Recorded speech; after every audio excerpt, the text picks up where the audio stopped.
ہمارے ساتھ باسط ندیم بھائی ہیں. جی السلام علیکم باسط ندیم بھائی، آپ لائیو ہیں، اپنا سوال کر سکتے ہیں آپ. جی السلام علیکم علی بھائی. وعلیکم السلام رحمۃ اللہ وبرکاتہ. جی باسط بھائی، آپ کی لائف سٹوری بھی میں نے سن لی تھی، ماشاء اللہ تعالی. آپ سوال کریں، آپ کا کیا سوال ہے؟ کہاں سے آپ؟ میں ویسے جی پاکستان سے ہوں، لیکن ابھی میں یو ایس میں رہتا ہوں. جی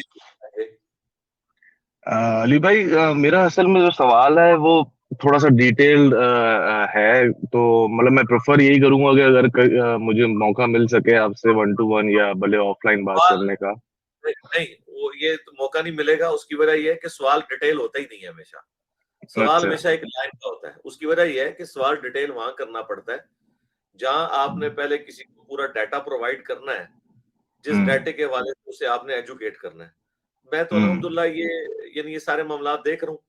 آپ جو آخر میں جملہ بولنا ہے نا اپنی وہ 3 صفحوں کی کوسچن یا ڈیٹیل کا، وہ آخری جملہ آپ پہلے بول دیں. اگر مجھے ضرورت پڑی تو میں اس حساب سے آپ سے ڈیٹیل مانگ لوں گا. سوال ایک لائن کا ہوتا ہے ویسے. ہاں تو میں آپ ٹھیک ہے. تو کو آخری جملہ آپ بول دیں بس. آخری جملہ بس یہ ہے کہ میں نے آپ کی ساری حدیث کی کتاب وہ ویڈیوز بھی سنی ہوئی ہے، غامدی صاحب والی بھی اور امام مسلم کا مقدمہ اور وہ ساری بھی. بس مجھے جو ایک بات نہیں سمجھ آ رہی تھی وہ میں آپ سے پوچھنا چاہ رہا تھا کہ قرآن کے اوپر تو ظاہر اللہ تعالیٰ کی اسٹیمپ ہے، تو جس طریقے سے آپ حدیث کو پریزنٹ کرتے ہیں ایز اے دلیل، ایز اے پروف، بالکل اسی طرح جہاں پہ بھی قرآن خاموش ہوتا ہے وہاں پہ آپ حدیث کو بھی اسی طریقے سے ہی ایز اے پروف پیش کرتے ہیں. تو وہ میرے تھوڑی سی بات بس نہیں سمجھ آ رہی تھی کہ حدیث کو ہم ایز اے ریفرنس پوائنٹ آپ پیش کریں تو بات سمجھ آتی ہے کہ یار اس طرح سے حدیث میں لکھا ہوا، باقی اللہ بہتر جانتا ہے. لیکن ظاہر ہے کہ آپ نے لوگوں کا رد بھی کیا ہے، لوگوں کا جواب بھی اس کی بیس پہ دیا ہے، تو یہ میرا تھوڑا سا بات نہیں سمجھ آتی تھی. یہ کوئی نیا سوال آپ نے نہیں کیا. جی جی جی. میں نے اس کے اوپر ایک پوری مجلس ریکارڈ کروائی ہے، مجلس 96، غامدی صاحب سے متعلق 20 سوالات. اس کے پہلے 50 منٹ میں نے یہ پورا مقدمہ بیان کیا ہے. وہ آپ مجلس 96 پر ہی دیکھ لیں. ٹھیک ہے، مجلس 96. میں نٹ شیل میں آپ کو بتا دیتا ہوں. مسئلہ قرآن ہی کا تو ہے. قرآن جب ہمیں یہ حکم دے رہا ہے نا کہ تم نے سنت کو ماننا ہے، حدیث کو ماننا ہے، تو اب سنت اور حدیث کا انکار جو ہے وہ قرآن کا انکار ہے. مثال کے طور پہ میں آپ کو ہاتھی کے پاؤں میں سب کا پاؤں، 1-2 مثالیں کافی ہوتی ہیں کسی سمجھدار بندے کو سمجھانے کے لیے. قرآن میں اللہ تعالیٰ فرماتا ہے جب جمعے کے دن اذان دی جائے تو تم مسجد کی طرف آ جاؤ، سورۃ الجمعہ کے اندر. ٹھیک ہے، لیکن قرآن نے اذان کے الفاظ نہیں بتائے.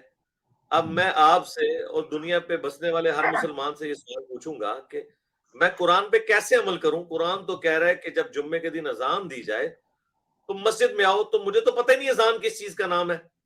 تو مجھے آگے سے باسط ندیم صاحب کہتے ہیں جی اذان یہ ہوتی ہے اللہ اکبر اشہد ان لا الہ الا اللہ اور یہ سارا. میں کہوں گا یہ تو قرآن میں کوئی نہیں لکھا ہوا. تو پھر باسط صاحب کیا کریں گے؟ وہ تو ہاتھ کھڑے کر دیں گے. اور باسط صاحب کے پاس ٹائم قیامت تک کے لیے ہے اس کا جواب دیں، سوائے اس کے کہ بھئی سنت میں آیا ہے، حدیث میں آیا ہے. ٹھیک ہے، اس طرح قرآن میں آیا کہ جب تم اذان دیتے ہو تو تمہاری اذان کا یہ مذاق اڑاتے ہیں اس لیے کہ یہ علم نہیں رکھتے. تو وہ جو کافروں کا جس مذاق اڑانے کا اذان کے اوپر ذکر ہے وہ اذان کیا تھی؟ وہ تو ہمیں حدیث بتا رہی ہے، سنت بتا رہی ہے. یہ میں نے آپ کو چھوٹی سی مثال دی ہے. پھر نماز کی فرضیت قرآن میں آئی ہے وَلَا تَكُونُوا مِنَ الْمُشْرِكِينَ اقیموا الصَّلَاةَ وَلَا تَكُونُوا مِنَ الْمُشْرِكِينَ، نماز قائم کرنا اور مشرک نہ ہو جانا. اب میں باسط ندیم صاحب سے پوچھوں گا کہ بھائی مجھے تو اللہ تعالیٰ سیدھا سیدھا اسلام سے باہر نکال رہا ہے نماز چھوڑنے کے اوپر. تو باسط صاحب مجھے بتائیں نماز کا طریقہ کیا ہے، کس صورت میں آیا ہوا ہے؟ تو باسط صاحب کہیں گے وہ قرآن میں تو نہیں ہے. تو میں کہوں گا میں تو کافر ہو رہا ہوں اس ایک معاملے میں، مجھے تو طریقہ چاہیے. تو پھر باسط صاحب بتائیں گے جی وہ تو سنت میں ہے اور سنت کا ریٹن ریکارڈ احادیث ہے، اور اس میں بھی ٹاپ آف دا لسٹ جو اہل سنت کی کتابیں ہیں وہ بخاری و مسلم ہے، اس میں نماز کا طریقہ لکھا ہوا ہے. خود غامدی صاحب نے بھی جو نماز کا طریقہ لکھا ہے اپنی کتاب کے اندر وہ بخاری مسلم سے احادیث سے لکھا ہوا ہے، یا باقی لوگ بھی جو نماز کی بات کرتے ہیں. تو یہ تو بالکل سمپل سا ایک مقدمہ ہے. قرآن ورسز حدیث نہیں ہے. اگر کوئی شخص ہر بات میں کہتا ہے، جس طرح غامدی صاحب بھی بڑی پیاری بات ارشاد فرماتے ہیں، میں سمجھتا ہوں ان کا گولڈن کوٹ ہے کہ دین اس چیز کا نام ہے جو محمد رسول اللہ نے سکھائی ہے صلی اللہ علیہ وآلہ وسلم، چاہے وہ قرآن ہے یا سنت ہے یا حدیث ہے. تو میرے بھائی جب ہم نبی علیہ السلام کو اتنی اہمیت دیتے ہیں ہمارے دین کی بنیاد رسول اللہ کے اوپر کھڑی ہے ساری. تو کیا مسلمان کو یہ وہم بھی آتا ہے کہ جب ہم رسول اللہ کو اتنا کوٹ کرتے ہیں, آپ کا ذکر خیر اتنا کرتے ہیں, آپ پہ درود شریف پڑھتے ہیں, ہر عبادت کے اندر آپ کو داخل کیا ہوا ہے ہم نے, نماز ہماری درود شریف کے بغیر نہیں, اذان ہماری رسول اللہ کا ذکر خیر کیے بغیر نہیں ہے, قرآن بھی کہہ رہا ہے وَرَفَعْنَا لَكَ ذِكْرَكَ, اے نبی ہم نے آپ کے لیے آپ کا ذکر بلند کر دیا. کیا ہمیں کبھی وہم بھی آتا ہے کہ یہ اللہ ورسز رسول ہو رہا ہے؟ نہیں, ہم کہتے ہیں نہیں, رسول اللہ کو ماننا اللہ ہی کو ماننا ہے. مَن یُطِعِ الرَّسُولَ فَقَدْ اطاع اللہ, جس نے رسول کی اطاعت کی گویا اس نے اللہ کی اطاعت کی. جس طرح ہمیں یہاں وہم نہیں نہ آتا نبی اسلام کو کوٹ کرتے ہوئے کہ یہ اللہ ورسز محمد ہو رہا ہے, اس طرح قرآن کی ایکسپلینیشن میں یا جہاں پہ قرآن خاموش ہے, یہ قرآن ہمیں کہتا ہے کہ سنت کی طرف جاؤ. مَن یُطِعِ الرَّسُولَ فَقَدْ اطاع اللہ, قُلْ إِن كُنتُمْ تُحِبُّونَ اللَّهَ فَاتَّبِعُونِي يُحْبِبْكُمُ اللَّهُ أَطِيعُوا اللَّهَ وَأَطِيعُوا الرَّسُولَ. تو جب ہمیں قرآن اس طرح بھیج رہا ہے تو ہمیں کبھی وہم نہیں آتا کہ ہم بخاری مسلم سے جب کوئی بات پیش کر رہے ہیں تو وہ ورسز قرآن آ رہی ہے.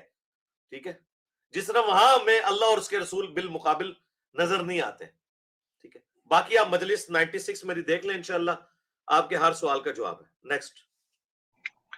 جی اللہ سوال کر لیں. ہاں جی علی بھائی, وہی میں نے کہا کہ سوال پورا وہ میں افیکٹولی آپ تک اپنا میسج پہنچا نہیں سکا, وہ میں نے سنی بھی 96 بھی, لیکن چلیں پھر کبھی مجھے موقع. آپ مجھے پہنچا نہیں سکے لیکن میں نے افیکٹولی آپ کو جواب پہنچا دیا. میں وہ بات کروں, سیٹسفائی نہیں ہوا میں.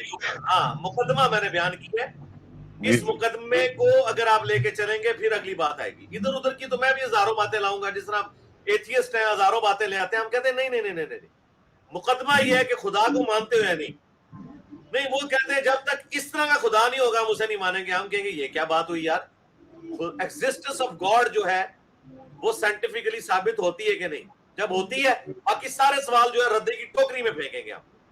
ہم نے مقدمہ بیان کیا ہے قرآن سے, سنت کی اور حدیث کی اہمیت کا. ہم نے پک اینڈ چوز نہیں کرنا, مقدمہ یہ ہے. تو آپ وہ بات کیا سمجھائیں گے میرے بھائی؟ میں نے آپ کو جواب میں پوری ایک بات ڈاکٹرن بتا دی ہے.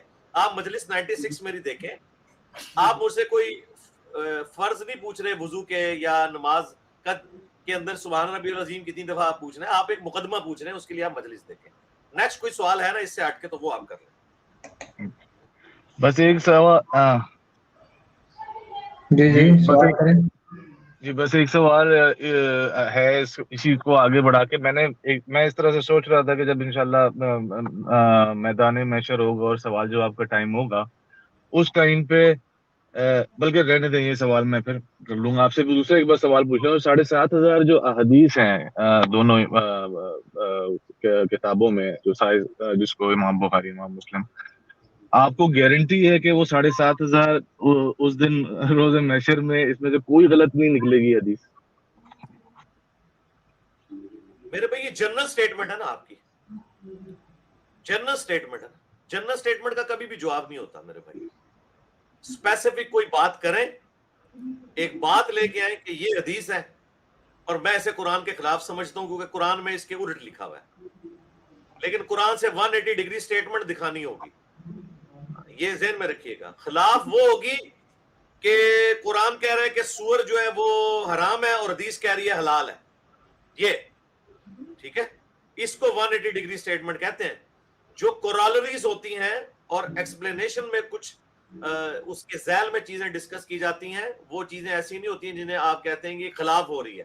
مثلا یار یہ اسپیکر اپنا بند کر دیا کریں بلال بھائی, یار آپ لوگ تکلیف ہوتی ہے, مجھے کوفت ہوتی ہے, اتنی آوازیں آ رہی ہوتی ہیں اس میں. ہاں جی, مثال کے طور پر قرآن میں ہے ان الصلاۃ کانت علی المؤمنین کتابا موقوتا, بے شک نماز مسلمانوں پہ وقت باندھا ہوا فرض ہے. یہ ایک مثال ہی میرا خیال ہے کسی کا دماغ کھولنے کے لیے کافی ہے, سورہ النساء میں. اب اس آیت کو لے کے حنفیوں نے یہ رزلٹ نکالا کہ جو بخاری اور مسلم میں حدیثیں ہیں کہ نبی اسلام ظہر اور عصر کی نماز کو اکٹھا پڑھ لیتے تھے اور مغرب اور عشاء کی, وہ کہتے ہیں یہ قرآن کے خلاف ہے. چونکہ قرآن میں ہے کہ نماز مومنین پر وقت باندھا ہوا فرض ہے, تو جب تک عصر کا وقت شروع ہی نہیں ہوا تو زور کے ساتھ کیسے عصر پڑھی جا سکتی ہے؟ یہ حدیثیں قرآن کے خلاف ہیں. پھر ہم کیا کہتے ہیں, رکو ذرا صبر کرو, پہلے قرآن سے 5 نمازیں تو ثابت کرو,